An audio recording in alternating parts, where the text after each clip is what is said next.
오늘 우리가 읽은 본문 잘 아는 말씀이죠. 예, 그리고 눈에 익숙하게 들어오는 두 사람이 있습니다. 한 명은 예수님이고 한 명은 니고데모입니다. 익숙하게 우리에게 들려오는 말씀은 바로 무엇입니까? 하나님이 세상을 이처럼 사랑하사 독생자를 주셨으니 이는 그를 믿는 자마다 멸망하지 않고 영생을 얻게 하려 하심이라. For God so loved the world that he gave his only son so that everyone who believes in him may not perish but may have eternal life. 어렸을 때부터 교회를 다닌 사람, 아니 교회를 안 다니는 사람도요, 이 말씀을 들으면요 너무나도 잘 알 수가 있습니다. 우리가 잘 아는 운동선수들도요 가끔 이제 뭐 골을 넣거나 아니면은 뭐 진기한 기록을 세웠을 때 세레모니를 합니다. 뭐 동작으로 세레머니를 하는 경우도 있지만 자기 유니폼에 이제 이너웨어에다가 여기다 John J 3, 1, 6 이렇게 적을 때가 있어요. J 3장 3, 1, 6 그러면서 이제 요한복음 3장 16장의 말씀을 말할 때가 있습니다. 그런데 너무나 유명하고 익숙한 말씀이라서 이 말씀이 어떠한 맥락에서 예수님께서 하신 말씀인지 모를 때가 있지요. 우리가 잘 아는 말씀 중에서도 이런 말씀이 또 있습니다. 내 시작은 미약하였으나 내 나중심은 창대하리라. 어렸을 때에 저희 어머니가 집에 오시더니 나무로 이렇게 파여진 이 말씀, 내 시작은 미약하였으나 내 나중심은 창대하리라. 이 말씀을 딱 붙여놓고 저희한테 이렇게 얘기합니다. 비전을 가져라. 지금은 네가 작지만 언젠가는 성장하게 될 거고 훌륭한 사람이 되어야 한다 하면서 그 말씀을 벽에다 걸어놓고 저에게 비전을 심어줬던 기억이 납니다. 그때 그 말씀이 참 멋있어 보였습니다. 그래서 항상 마음속에 외우고 있었어요. 그런데 이제 나이가 들어서 청소년이 되고 성경을 읽기 시작하면서 그 말씀의 의미를 깨달았습니다. 이 말씀의 위치는 언제냐면은 욥기서의 말씀인데 욥이 고난 당하고 있을 때 친구 빌닷이 와가지고 욥을 비꼬는 이야기를 한 것입니다. 요한복음 16장 말씀도 그렇습니다. 우리가 이 말씀을 외우기도 하고요. 머릿속에 기억하기도 하고요. 집에 가면요. 어딘가 한 구석에 적혀 있을 것입니다. 이 말씀을 너무나도 사랑하지만 어떠한 맥락에서 예수님이 이 말씀을 하셨는지 여러분들과 함께 같이 오늘 나눠보고자 합니다. 오늘 우리가 읽은 본문에 보게 되면은 니고데모라는 사람이 예수님을 찾아가게 됩니다. 예수님과 니고데모를 비교해 보면은 대비되는 부분이 많이 있습니다. 이 니고데모라는 사람은 평생 이 율법을 연구하는 학자이고 지도자이고 그리고 정치가이고 지식과 정치적 사회적인 면에서 권위가 있는 그런 사람이었습니다. 반면에 예수님은 니고데모와 정반대의 인생 속에서 정반대의 스펙을 가지고 자랐습니다. 니고데모처럼 좋은 교육을 받지도 못했고요. 그리고 전문적으로 성경을 배우지도 않았습니다. 그리고 비천한 출신의 가난한 목수의 아들이었습니다. 하지만 그 비천한 예수님이 하나님과 그분의 나라의 진리에 대해서 묻고 있는 이 니고데모에게 그 답을 알려주게 됩니다. 니고데모와 예수님의 만남은요, 단순히 우연적인 만남은 아니었습니다.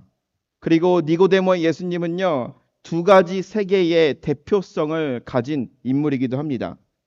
니고데모는요, 지식과 권위, 권력, 성공을 추구하는 세계상의 대표성을 가진 인물입니다. 예수님은요, 겸손과 섬김을 중시하는 하나님 나라의 대표성을 상징합니다. 이 두 사람의 이름에서도 굉장히 재밌는 흥미로운 점을 발견할 수가 있습니다. 우리가 잘 알고 있듯이 예수라는 이름의 뜻은요, 하나님이 구원하신다 라는 의미를 가지고 있습니다. 그런데 이 니고데모라는 이름의 뜻을 보게 되면요, 첫째로 그리스식 이름인데요, 니케라는 말, 우리가 잘 알고 있는 니케라는 승리의 여신을 뜻하는 니케라는 말과 누구누구의 사람이라고 하는 데모스라는 말이 합쳐진 것입니다. 우리가 잘 알고 있듯이 나이키 아시죠? 나이키의 니케와 데모스라는 단어가 합쳐진 거예요. 즉 니고데모라는 이름의 뜻은요, 사람의 승리, 성공한 사람을 의미한다고 해석할 수가 있습니다. 예수님과 니고데모의 두 사람의 만남을 떠올려 보면은 한쪽은 하나님의 구원을 말하는 사람으로 서 있고요. 한쪽은 사람의 승리를 말하는 사람으로 서 있습니다. 하나님을 대표하는 예수님과 인간을 대표하는 니고데모가 서 있는 것입니다. 그런데 이것은 단순한 만남이 아니라 빛과 어둠, 하늘과 땅의 대비된 세계와의 만남으로 이어지는 것을 우리는 알 수가 있습니다. 우리가 요한복음을 보게 되면요, 다른 복음서와 다르게 좀 독특한 점이 있습니다. 그것은 바로 무엇이냐? 요한복음 1장에서 보게 나타나면은 하늘과 땅, 빛과 어둠, 선과 악 두 가지의 세계를요 날카롭게 이렇게 대조시킵니다. 다른 복음서와 분명히 다른 사람입니다. 잘못 보면은 좋은 사람, 나쁜 사람, 그리고 또 선과 악, 빛과 어둠을 구분하기 때문에 뭔가 이원론화한다라고 생각을 할 수가 있습니다. 그리고 이 요한복음이 쓰여진 이 시기는요, 당시에 기독교의 가장 큰 적이 되었던 영지주의들이 판을 치던 그런 시대였습니다. 영지주의는 간단하게 말하면 뭐냐면은 영적인 것은 선한 것이고 육적이고 물질적인 것은 악한 것이다 라고 하면서 영과 육을 완전히 분리시키는 그런 어떻게 보면 사상과 흐름이라고 말하고 있습니다. 그래서 이 요한복음도 이 영지주의의 영향을 받아서 이 요한복음 자체가 이 영지주의, 당시에 이단적인 그런 요소가 있지 않는지라고 말하는 사람들도 있었습니다. 그런데 요한복음은 그렇게 단순하게 말하고 있지 않다라는 것이죠. 요한복음을 읽으면서 우리가 봐야 될 것은 빛과 어둠을 나누지만 그 빛과 어둠의 만남에 초점을 맞춰야 된다는 것이죠. 하늘과 땅의 만남, 어둠과 빛의 만남, 하나님과 세상이 만난 것입니다. 만났을 때에 이 만남 뒤에는 변화가 일어난다라는 것입니다. 그것이 바로 요한복음에서 말하고 있는 복음의 진리라는 것입니다. 세상이 하나님과 만났을 때에 이 세상이 변화하는 것이죠. 어두움 가운데 있던 사람이 빛 대신 예수 그리스도를 만났을 때에 빛이 내 안에 들어올 때에 이 어두움이 변하는 것. 죄 가운데 빠진 사람이 가장 의로우시고 선하신 예수 그리스도를 만났을 때에 그가 선한 인간으로 변화되는 과정. 이것이 바로 성경이 말하고 있는, 요한복음이 말하고 있는 빛과 어두움을 대조시키는 것이죠. 이런 맥락에서 오늘 우리가 읽은 말씀을 보게 되면요, 니고데모는요 밤에 예수님을 찾아오게 됩니다. 우리가 오늘 읽은 말씀 3장 2절의 말씀을 보면 이렇게 합니다. 니고데모는 예수님께 이렇게 말합니다. 랍비여, 우리가 당신이 하나님께로부터 오신 선생인 줄 아나이다. 하나님이 함께 하시지 아니하면은 당신이 행하시는 이 표적 아무도 할 수 없습니다 라고 이야기합니다. 니고데모는 예수님을 통하여서 표적과 기적을 보고 예수님을 찾아왔다라고 말합니다. 니고데모라는 사람은요, 예수님을 멀리서 일거수일투족 관찰하는 사람이었습니다. 니고데모가 관찰한 예수님의 모습은 어떠한 모습이었을까요? 요한복음 2장에 보게 되면 예수님께서는 성전에 들어가게 됩니다. 그리고 성전에 상인들을 향하여서 채찍을 휘두릅니다. 그리고 돈 바꾸는 사람들의 그 가판을 엎어버립니다. 그러면서 그들에게 선포합니다. 상인들에게 선포하는 것이 아니라 당시의 종교 지도자들에게 선포합니다. 내 아버지의 집을 장사터로 만들지 말라. 내 아버지의 집은 기도하는 집이다. 만민이 기도하는 집이다 라고 선포하게 됩니다. 무시무시한 예수님의 모습이죠. 인자하고 거룩하고 자비로우신 예수님의 모습이었는데요, 갑자기 성전에 들어가더니 성전에서는 회방꾼, 깡패가 되어버리는 것이죠. 그런데 이 성전 밖에서의 예수님의 모습은 너무나도 달랐습니다. 많은 사람들에게 자비와 기적을 베풀고, 배고픈 사람들을 먹이고, 아픈 사람들을 위로하고, 병든 사람들을 치유해주고, 사랑이 필요한 자들에게 사랑을 나눠주시는 예수님의 모습이었습니다. 니고데모는 이러한 예수님을 보면서 생각이 많아진 것입니다. 참고로 이 니고데모라는 사람은요, 사복음서 중 이 요한복음에만 등장을 합니다. 첫 번째 등장은 오늘 읽은 3절 말씀이고 17장과 17절에 19장에 등장을 하게 되는데, 이 니고데모에 대해서 잠깐 소개하지만 그가 어떤 사람인지에 대해서 이야기하고 있는 것을 우리는 또 볼 수가 있죠. 그는요, 유대인 중에 가장 존경받는 이 바리새파 출신의 정치인이었습니다. 유대 사회에서 가장 존경받는 엘리트였습니다. 그리고 율법에 대해서, 세상의 지식에 대해서, 도덕과 윤리에 대해서 나무랄 것 없는 그러한 존경받는 그러한 현자와 같은 사람이었습니다. 사람들은요, 니고데모에게 와가지고 늘 조언을 구했을 것입니다. 그는 많이 배웠고 지혜로웠고 착한 사람이기 때문입니다. 그래서 그에게 물으러 오는 사람들에게 친절하게 자기가 다 아는 것처럼 설명해 줬던 적도 있을 것입니다. 그런데 이 니고데모라는 사람을 바라보는 사람들은요, 지혜가 필요하면 그에게 가서 지혜를 물어봤어요. 그런데 이 니고데모라는 사람들이 보기에는 지혜가 넘치고 힘이 있고 권력이 있고 선한 저 사람이 훌륭한 사람인 것 같은데, 이 니고데모라는 사람은 정작 정규적인 교육을 받지 못했고 전문적인 성경 공부를 하지 않았고 가난하게 살아가는 저 예수라는 사람에 대해서 궁금했습니다. 그가 말하는 하나님 나라가 무엇인지, 그가 하는 일이 무엇인지. 옳은 말 하는 사람들은 사람들에게 존경을 받을 때도 있습니다. 옳은 행동이나 옳은 말을 했을 때 존경을 받고 사람들이 그를 좋아할 때가 있습니다. 하지만 권위 있는 사람들, 힘 있는 사람들, 지금까지 살아왔던 대로 살아오던 게 좋은 사람들, 그들에게는요, 옳은 말 하는 사람들이 정말 비기 싫은 존재라는 것이죠. 예수님은요, 권위 있는 자들을 향하여서, 그들을 향하여서 소리를 지릅니다. 그들의 부패함에 대해서 이야기합니다. 그리고 이 니고데모라는 사람은요, 권위 있는 그룹에 속한 사람입니다. 그러면 예수님께서 세상을 향하여서 하신 그 선포가 그에게 거슬리게 들릴 수도 있는데, 이 니고데모에게는 그 말씀이, 예수님의 선포가요, 거슬리게 들려오지 않았던 것이죠. 즉 어둠 가운데 있는 니고데모였습니다. 밤에 예수님을 찾아갔듯이 이 니고데모는요, 어두움 가운데 있었어요. 그런데 예수님이라는 존재를 보게 되었을 때, 관찰하게 되었을 때, 멀리서 보게 되었을 때 조그만한 빛을 보게 되었습니다. 빛을 관찰하면 관찰할수록 그 빛이 더욱더 강하게 빛나는 것입니다. 그리고 그 빛은요, 이 니고데모를요, 끌어당기고 있었던 것입니다. 니고데모의 상황은 어떠한 상황이었습니까? 예수님을 찾아갔을 때 그의 마음은 불안했을 것입니다. 마음에 흔들림이 있었어요. 그 이유는 바로 무엇입니까? 자신이 가진 권위. 사람들이 나를 어떻게 볼까? 밤에 갔는데 혹시라도 내가 저 예수라는 사람에게 가가지고 질문을 하고 그 애를 존경한다 말하면 사람들이 나를 덜 존경하지 않을까? 그런 불안함도 있을 것이고, 자신이 지금까지 믿고 왔었던 그 믿음과 신앙이 과연 맞을까라는 의문이 있었던 것입니다. 구원과 진리에 들어가지 못한 상황이기 때문에, 그러나 구원과 진리의 빛을 바라보고 있고 그 빛이 니고데모를 잡아 당기고 있기 때문에 예수님에게 밤에 찾아갔던 것입니다. 그러면서 니고데모는 얘기합니다. 나는 표적을 보고 찾아왔습니다 라고 얘기합니다. 니고데모의 심리 상태를 보여주는 것이죠.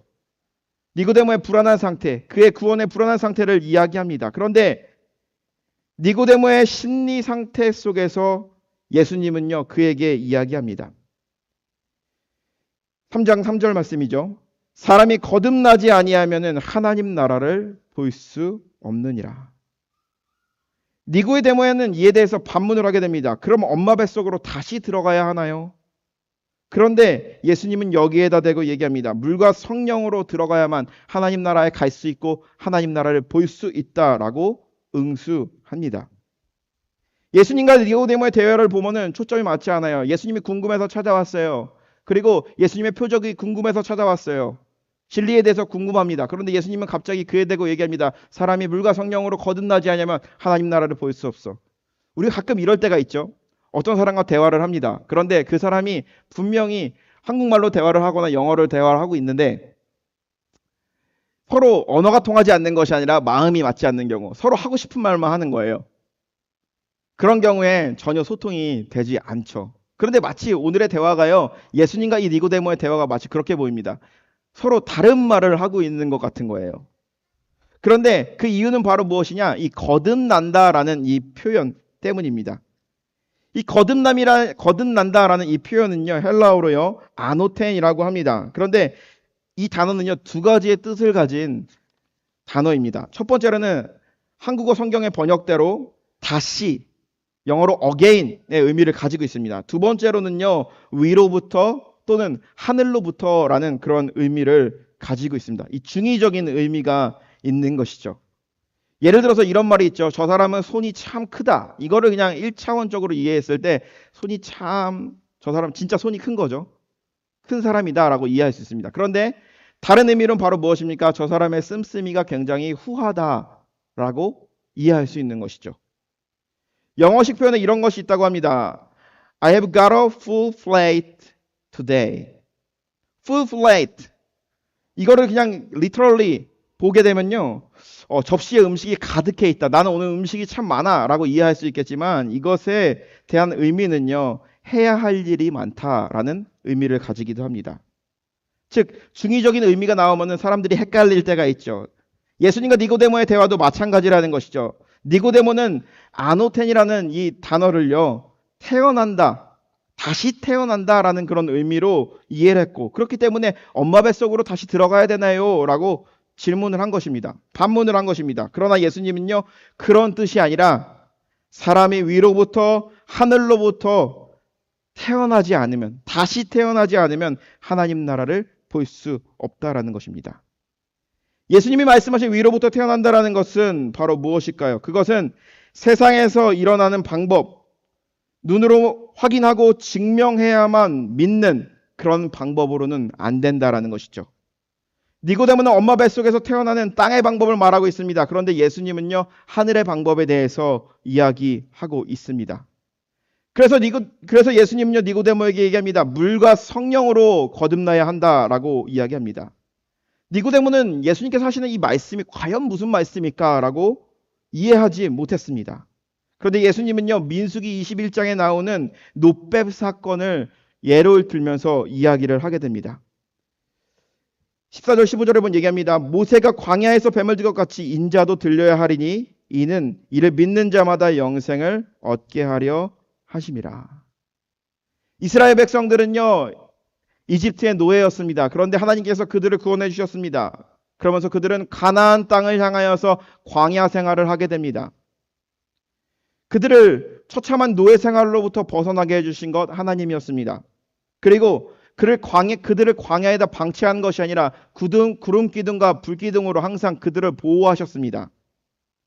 그들은 굶지 않았어요. 하나님께서는요, 그들에게 만나와 메추라기를 보내주시면서 그들을 배부르게 하셨고 그들은 그것을 봤을 때 진주와 같다라고 이야기하기도 했습니다. 그런데 어느 날부터인가 그들의 하나님을 생각하는 마음이 감사하는 마음이 아니었던 것이죠. 너무나도 당연하게 생각한 것이죠. 그들을 보호하는 구름기둥과 불기둥이 너무나 당연해졌고요. 그리고 또 그들이 매일매일 먹는 이 만나와 메추라기가 그들에게 하찮은 음식이 되어져 가고 있던 것입니다. 하나님은 불뱀을 보내서 그들을 징벌합니다. 모든 사람들을 물게 합니다. 그런데 모세를 통하여서 놋뱀을 만들게 합니다. 그러면서 이 놋뱀을 바라보는 자들은 살 것이다 라고 이야기한 것이죠. 예수님은 이 이야기를 니고데모에게 이야기해 주신 것입니다. 그런데 우리가 이 이야기를 생각해 보면 참합니다. 불뱀이 나타나서 사람을 죽였는데 뱀을 장대에 달고 그것을 쳐다보면 산다라는 그 내용. 게다가 죽음도 치유도 그 모든 원인의 근원은 하나님께 있다라는 것. 도대체 예수님은 이 사건을 통하여서 무엇을 이야기하려고 하는 것일까요? 민수기에 나오는 불뱀 사건을 오늘 다 이야기할 수 없지만 결론만 말하자면은 하나님은 두려움과 공포의 근원이시기도 하십니다. 그런데 그와 동시에 치유와 구원의 하나님이라는 사실을 보여주는 것이죠. 달리 표현하자면 우리 안에 있는 공포와 두려움 모두 하나님 손에 있다라는 것이죠. 그렇기 때문에 치유와 회복도 하나님의 손에 달려 있다라는 것을 가르쳐 준 것입니다. 성공한 사람, 승리한 사람으로 대표되는 이 니고데모의 세계가 아니라 하나님이 이 모든 것을 구원하신다라는 예수님의 세계에 모든 궁금증을 풀 수 있는 그런 열쇠가 있다라는 것을 이야기하는 것이죠. 우리는 인생을 살아가면서 가끔 예기치 못한 아픔과 괴로움을 경험하기도 합니다. 도대체 이 시련이, 이 두려움이 어디서부터 시작되었고 어디서부터 끝날지 알 수 없을 때가 있습니다. 그때마다 누군가 하늘의 심판이라 생각하며 하나님을 원망할 때도 있습니다. 하지만 그보다 더 분명한 것은 이 모든 시련을 끝내고 치유할 분도 하나님이시라는 거죠.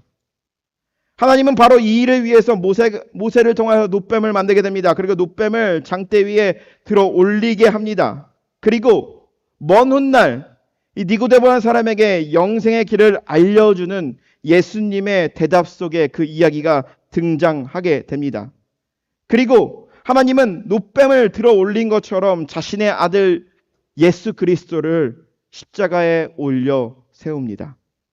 그렇기에 십자가는 그를 믿는 모든 자들에게, 십자가의 구원을 믿는 모든 자들에게 구원의 놋뱀이 된 것입니다. 물과 성령으로 나는 것, 거듭나지 않으면 하나님 나라를 볼 수 없다라는 예수님의 말씀으로 다시 돌아보고자 합니다. 물과 성령으로 거듭난다라는 것은 과연 어떠한 의미일까요? 여기서 말하는 물은요, 요단강에서 세례를 주며 회개를 선포했던 이 세례 요한을 기억나게 하는 것을 알 수가 있습니다.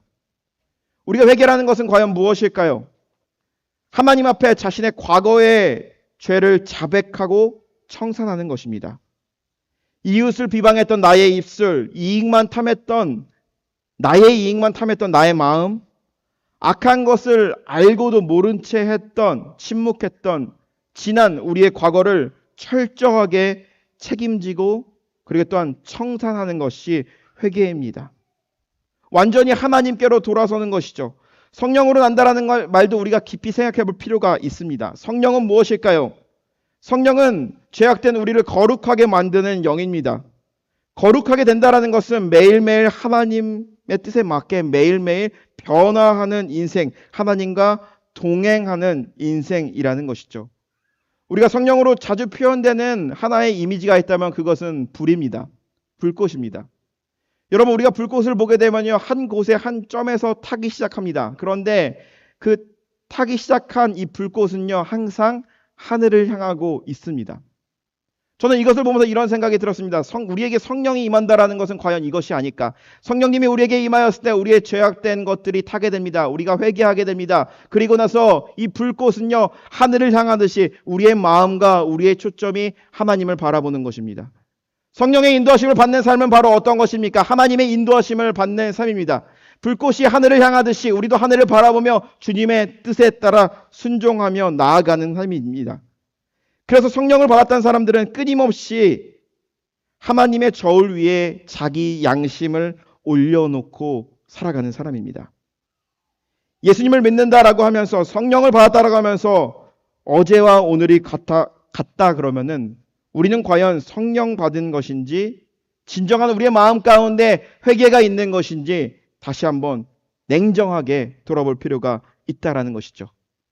우리는 예수님 믿는 사람입니다. 기독교인이 되었습니다. 그런데 기독교인이 되기 전에, 예수님을 믿기 전에 나의 모습과 지금의 나의 모습을 비교해 봤을 때 전혀 다름이 없다 그러면은 우리는 한번 우리의 믿음을 한번 돌아볼 필요가 있다라는 것이죠. 영성이라는 것도 마찬가지입니다. 영성이라는 말이요, 여러 군데서 사용됩니다. 영성이라는 말은요, 기본적으로 초월이라는 그런 개념을 가지고 있습니다. 그리고 나를 넘어선다라는 그런 의미를 가지고 있습니다.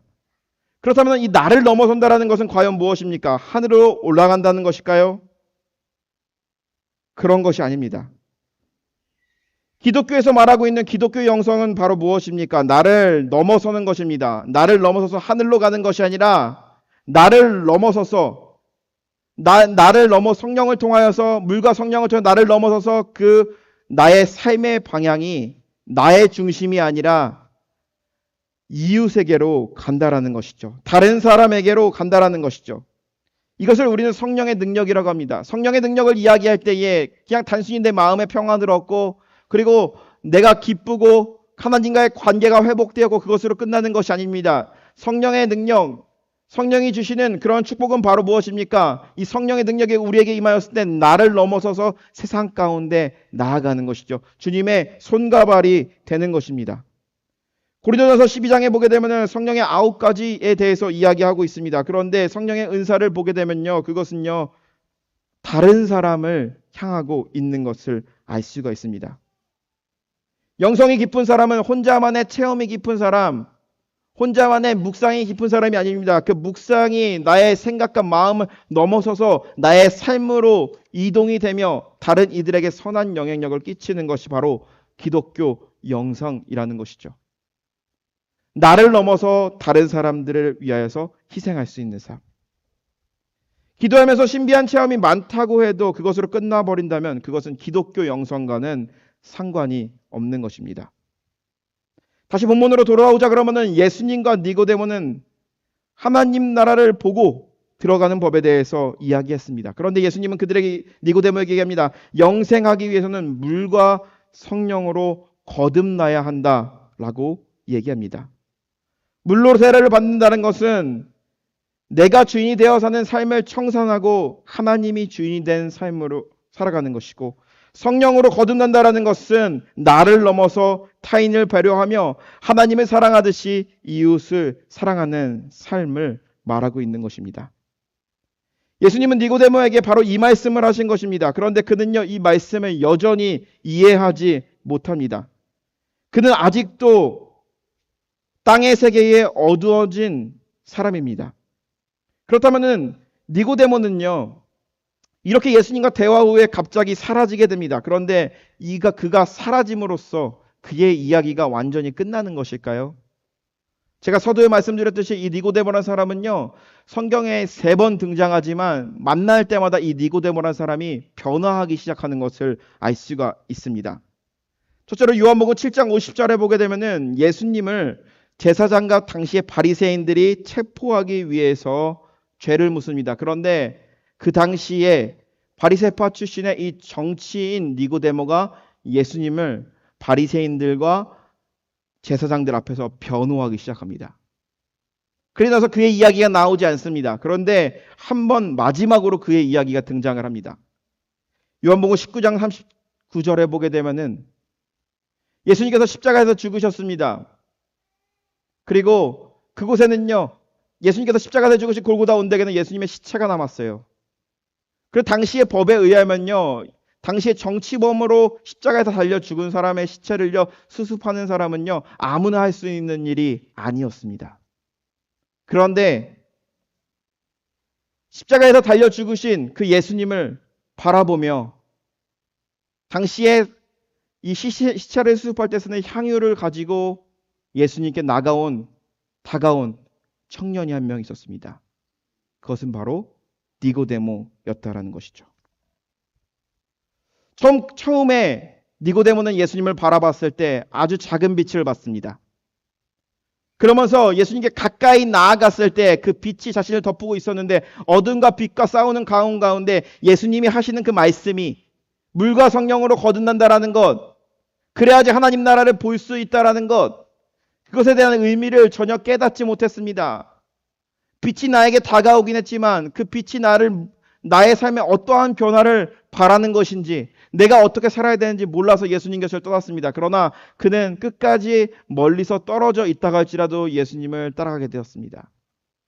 어느 순간 어둠 가운데 있는, 세상 가운데 있는 니고데모에게 예수님의 빛이 그에게 다가오게 됩니다. 예수님의 가르침이 이해가 되기 시작합니다. 그러면서 많은 사람들 앞에서 예수님을 변론하기 시작합니다. 그리고 많은 사람들이 꺼려하는 예수님의 시체를 수습하는 그 순간에 니고데모는 예수님께 가장 가까이 나아갔던 그러한 사람이 된 것입니다.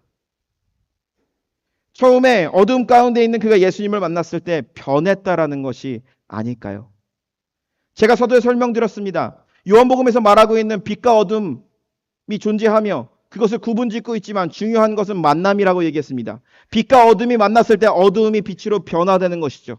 어둠 가운데 있는 니고데모였습니다. 그런데 빛 대신 예수님을 만났을 때에 빛과 처음 본 그 빛이요, 그를 당황하게 만들고 움직이지 못하게 하고 어떻게 할 바를 몰라서 주저앉고 있었을 때에 그 빛이 그를 온전히 사로잡았을 때에 점점점 빛 가운데 거하는 자들이 되었다라는 것이죠. 예수님을 알기 전에 우리의 인생을 한번 돌아봅시다. 그리고 우리의 삶을 돌아봤을 때 나를 믿고 또한 승리를 믿고 그리고 또한 하나님이 아닌 다른 어떠한 존재에게 의지하며 살아가는 우리의 인생이었을 것입니다. 그런데 주님이 우리의 삶을 사로잡았을 때에 주님의 빛이 우리에게 다가왔을 때 우리의 삶이 변화되기 시작한 것입니다. 어두움과 빛이 만났을 때에 내 안에 있는 어두운 그늘이 다 사라지며 빛 대신 예수 그리스도가 나의 삶을 통치하며 예수 그리스도를 통하여서 하나님 나라를 볼 수 있고 예수 그리스도를 통하여서 이 땅에 하나님 나라를 만들 수 있다라는 확신을 갖게 된 것입니다. 그것이 바로 어두움 가운데 있는 인간이 빛 대신 예수 그리스도를 만났을 때 이루어지는 변화입니다. 니고데모의 모습을 따라가 보면은 우리를 향한 하나님의 뜻, 우리는 과연 빛 가운데 거하면서 때로는 신앙적으로 회의가 들 때도 있고요. 여러 가지 생각이 들 때도 있습니다. 하지만 우리를 늘 인도하시는 그 예수님의 사랑을 경험할 수가 있습니다. 그리고 하나님의 관심은 우리를 저주하고 심판하는 데 있지 않고 오히려 불완전하고 흔들리는 우리에게 어두움 가운데 있는 우리를 빛으로 인도하여 구원하는 데 있다라는 그 사실을 알게 됩니다. 이러한 맥락으로 우리가 요한복음 16장 17절의 말씀을 다시 읽어보면 이렇게 얘기합니다. 하나님이 세상을 이처럼 사랑하사 독생자를 주셨으니 이는 그를 믿는 자마다 멸망하지 않고 영생을 얻게 하려 하심이라. 하나님이 그 아들을 세상에 보내신 것은 세상을 심판하려 하심이 아니요 그로 말미암아 세상이 구원받게 하려 하심이라. 이것은 니고데모에게만 한 하나님 말씀이 아니라 우리에게 하시는 말씀입니다. 우리를 사랑하시기 때문에, 우리를 너무나도 사랑하시기 때문에, 우리를 너무나도 구원하고 싶기 때문에 자신의 아들 예수 그리스도를 이 땅에 보내셨습니다. 십자가에 달게 하셨습니다. 마치 불뱀에 물려서 죽어가는 이스라엘 백성들처럼 우리는 죄악된 것에 물려서 사단의 권세에 사로잡혀서 살아갈 때가 얼마나 많은지요. 그런데 우리가 예수 그리스도를 바라봤을 때 살 수 있다라는 것. 그리고 또 우리를 살리기 위해서 하나님이 우리를 너무나도 사랑하기 때문에 자신의 아들을 보내셨다라는 그 사실. 그리고 영원히 빛 가운데 거하며 물과 성령으로 거듭나야 한다라는 메시지를 전하고 있는 이 말씀을 우리가 오늘도 붙들며 오늘의 말씀을 통하여서 우리를 어두움 가운데 있는 우리를 다시 또 빛의 세상으로 예수님께로 초청하시는 주님의 음성을 듣고 한 주간도 이 말씀으로 빛 가운데 거하며 나아가시는 저와 여러분들 되시기를 주님의 이름으로 간절히 축원합니다. 기도하겠습니다.